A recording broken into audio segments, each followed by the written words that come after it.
Siapa di antara kalian yang suka menghabiskan waktu di tempat arcade bermain game?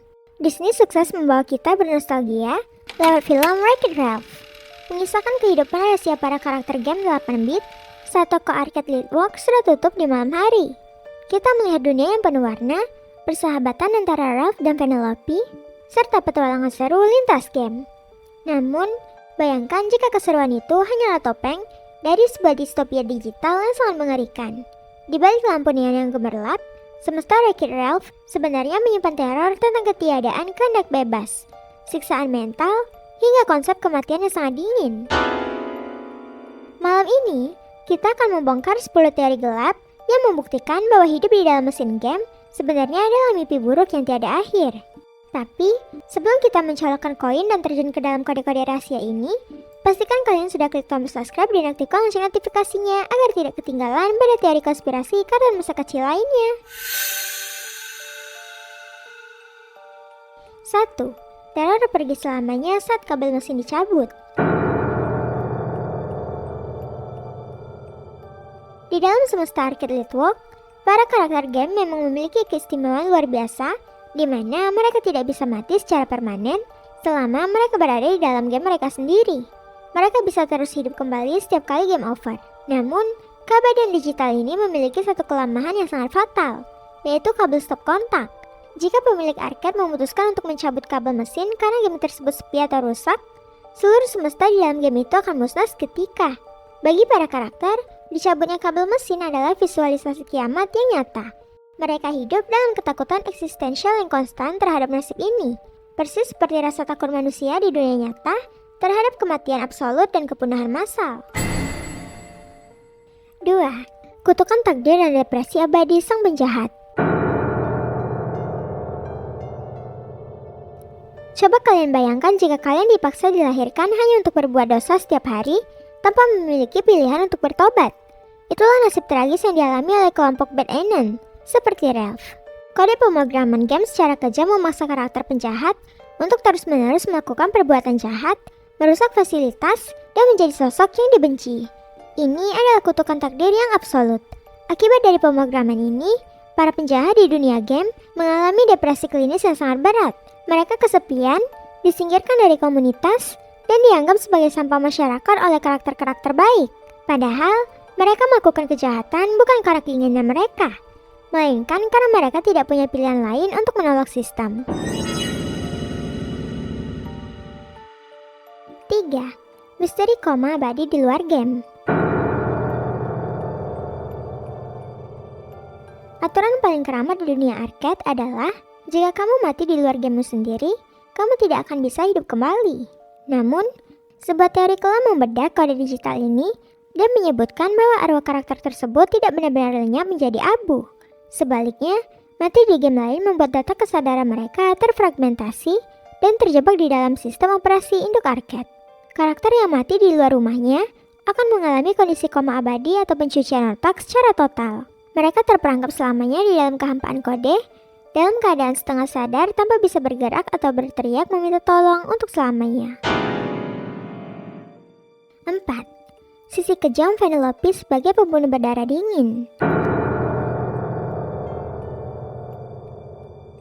Penelope von Schweetz selalu digambarkan sebagai bocah perempuan yang imut, lucu, dan teraniaya karena statusnya sebagai glitch atau kesalahan sistem di game Sugar Rush. Namun, jika kita melihat akhir ceritanya dengan kacamata dingin, keputusan Penelope sebenarnya sangat mengerikan. Begitu dia menyadari bahwa status glitchnya memberikan dia kemampuan untuk memanipulasi kode permainan demi merebut kembali tata kepemimpinan di Sugar Rush, Penelope secara sadar memanfaatkan kesalahan sistem tersebut untuk mengatur ulang game. Tindakan egois ini secara tidak langsung menghapus hak hidup, memanipulasi ingatan, dan menindas kehendak bebas dari seluruh pembalap dan karakter lain di dunianya agar tunduk pada kekuasaannya. 5. Eksistensialisme tragis spesies Saibak.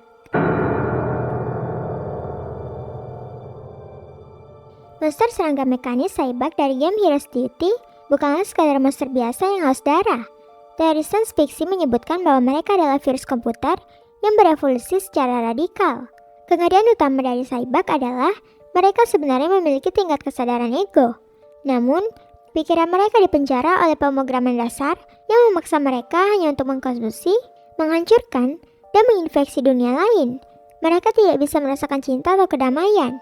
Ini adalah bentuk penderitaan eksistensial yang sangat menyiksa, di mana sebuah makhluk hidup sadar bahwa dirinya diciptakan hanya untuk menjadi kanker pembawa petaka bagi makhluk hidup lainnya. 6. Fix-It Felix Jr. adalah varian kejam mirip masa lalu Mario. Karakter Fix-It Felix Jr. selalu tampil sebagai pahlawan yang sangat sopan dengan palu emas ajaibnya yang bisa memperbaiki apa saja. Namun, teori penggemar mencoba menarik garis paralel dengan sejarah awal karakter Mario di era Donkey Kong atau Wrecking Crew, di mana Mario sebenarnya pernah digambarkan sebagai sosok mandor yang kejam dan egois. Felix diduga memiliki masa lalu kelam yang serupa. Palu ajaib miliknya bukan sekadar alat penolong, melainkan senjata manipulatif untuk mengontrol struktur bangunan. Felix dengan sengaja membiarkan Ralph merusak gedung agar dia bisa terus terlihat sebagai pahlawan, memanipulasi keadaan demi meraup keuntungan pribadi, pujian, dan medali emas dari para penghuni apartemen. 7. Ralph adalah proyek gagal dan alter ego dari Mario. Ada sebuah teori konspirasi visual yang menyebutkan bahwa desain Wreck-It Ralph sebenarnya adalah alter ego atau cetak biru dari karakter Mario yang gagal dan rusak. Coba kalian perhatikan kemiripan baju kodok mereka, aksen warna merah yang dominan, serta kebiasaan mereka untuk menghilang ke dalam celah tanah atau pipa pembuangan. Teori ini menduga bahwa di awal pembuatan game arcade, Ralph diprogram untuk menjadi maskot utama layaknya Mario. Namun, karena adanya kesalahan penulisan kode, karakter ini justru tumbuh menjadi sosok raksasa yang destruktif.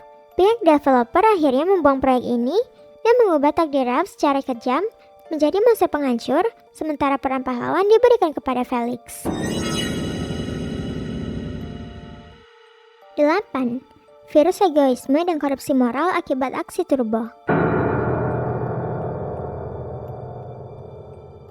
Dalam sejarah arcade, tindakan going turbo atau berpindah ke game lain demi keuntungan pribadi adalah tindakan kriminal yang paling tabu dan dilarang keras. Namun, bahaya nyata dari aksi turbo ini bukan sekadar kerusakan sistem biasa. Teori psikologis game menyebutkan bahwa tindakan turbo yang menyebarkan sejenis virus egoisme yang merusak kompas moral para karakter game. Ketika turbo menyusup dan menyamar menjadi King Candy, radiasi datanya secara perlahan meracuni pikiran karakter lain di sekitarnya, menularkan sifat narsistik, keserakahan, dan ambisi buta untuk saling menjatuhkan demi mendapatkan perhatian penuh dari para pemain manusia di dunia nyata.